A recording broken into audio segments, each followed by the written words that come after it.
বসো বসো। ভিজে তো গেছো, সবাই তো ভিজে গেছো, অসুবিধা কি আছে?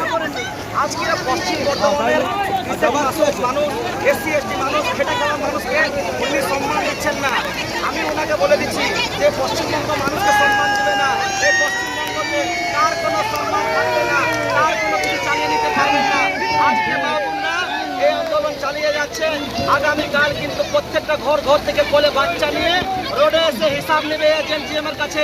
আমরা কারো ছেলে আছি, আমাদেরকে মা-বোনরা বসে আছে, এ মা-বোনকে যেমন বৃষ্টিতে ভিজা করাচ্ছে, তার মা-বোনও ছুটিতে থাকবে না। এটা আপনি মনে রাখবেন, এটা আমরা বার্তা দিচ্ছি।